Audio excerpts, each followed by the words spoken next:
agricultores americanos. Vamos lá.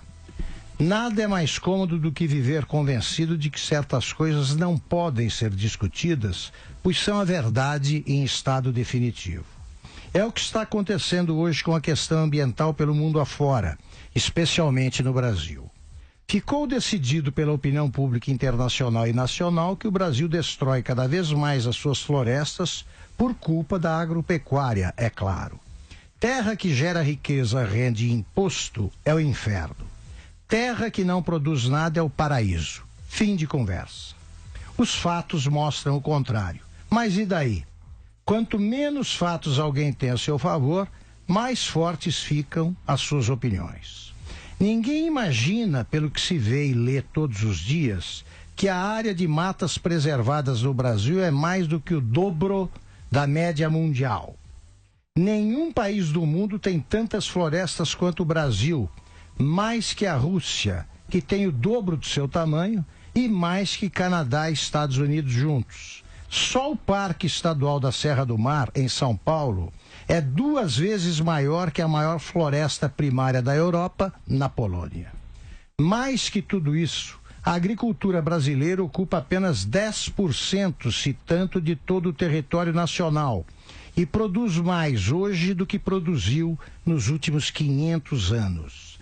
Não cresce porque destrói a mata. Cresce por causa da tecnologia, da irrigação, do maquinário de ponta. Cresce pela competência de quem trabalha nela.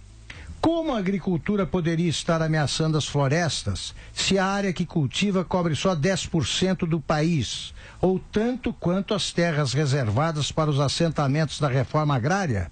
Mas os produtores conservam dentro de suas propriedades, sem nenhum subsídio do governo, áreas de vegetação nativa que equivalem a 20% da superfície total do Brasil. Não se trata aqui de dados da bancada ruralista. Foram levantados, computados e atualizados pela Embrapa, com base no Cadastro Ambiental Rural durante o governo de Dilma Rousseff. São mapas que resultam de fotos feitas por satélite. São também obrigatórios. Os donos não podem vender suas terras se não estiverem com o mapeamento e o cadastro ambiental em ordem. Do resto do território, cerca de 20% ficam com a pecuária e o que sobra não pode ser tocado. Além das áreas de assentamento, são parques e florestas sob controle do poder público, terras indígenas, áreas privadas onde é proibido desmatar, etc. Resumo da ópera: mais de 2/3 de toda a terra existente no Brasil são áreas de preservação. O fato, provado por fotografias, é que poucos países do mundo conseguem tirar tanto da terra e interferir tão pouco na natureza ao redor dela quanto o Brasil.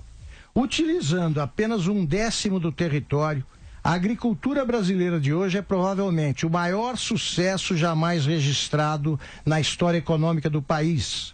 A última safra de grãos chegou a cerca de 240 milhões de toneladas, 8 vezes mais que os 30 milhões colhidos 45 anos atrás. Cada safra dá para alimentar 5 vezes a população brasileira. Nossa agricultura produz em um ano só o suficiente para 1 bilhão de pessoas. O Brasil é hoje o maior exportador mundial de soja, açúcar, suco de laranja, carne, frango e café.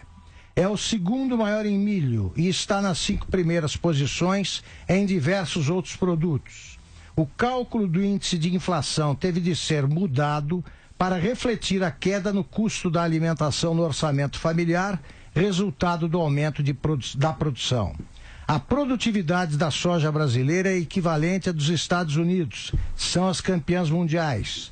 Mais de 60% dos cereais brasileiros, graças a máquinas modernas e a tecnologias de tratamento do solo, são cultivados atualmente pelo sistema de plantio direto, que reduz o uso de fertilizantes químicos, permite uma vasta economia no consumo de óleo diesel e resulta no contrário do que nos acusam dia e noite.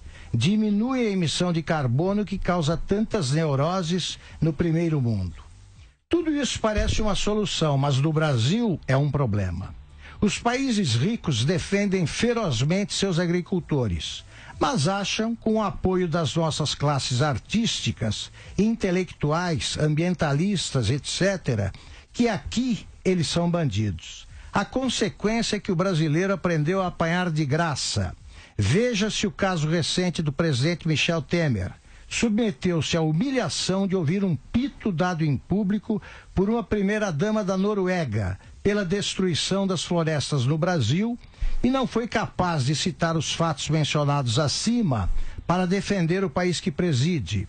Não citou porque não sabia, como não sabem a primeira-ministra e a imensa maioria dos próprios brasileiros. Ninguém aí está interessado em informação.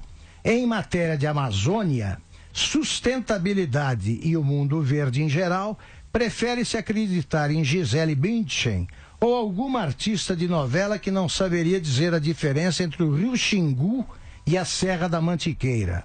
É automático. Estrangeiro bateu no Brasil, nesse negócio de ecologia, só pode ter razão. Nada explica melhor esse estado de desordem mental do que a organização Farms Here, Forests There. Fazendas aqui, florestas lá. Atualmente um dos mais ativos e poderosos lobbies na defesa dos interesses da agricultura americana. Não tiveram nem a preocupação de adotar um nome menos agressivo e não parecem preocupados em dar alguma coerência à sua missão de defender fazendas aqui, florestas lá. Sustentam com dinheiro e influência política os Greenpeaces deste mundo, inclusive no Brasil. Seu objetivo é claro. A agropecuária deve ser atividade privativa dos países ricos, ou então dos mais miseráveis, que jamais lhes farão concorrência e devem ser estimulados a manter uma agricultura familiar ou de subsistência com 2 pés de mandioca e uma bananeira, como querem os bispos da CNBB e os inimigos do agronegócio. Fundões como o Brasil não têm direito a criar progresso na terra. Devem limitar-se a ter florestas, não disputar mercados e não perturbar a tranquilidade moral das nações civilizadas, ecológicas e sustentáveis. E os brasileiros vão comer o quê? Talvez estejam nos aconselhando como Maria Antonieta na lenda dos brioches. Comam açaí.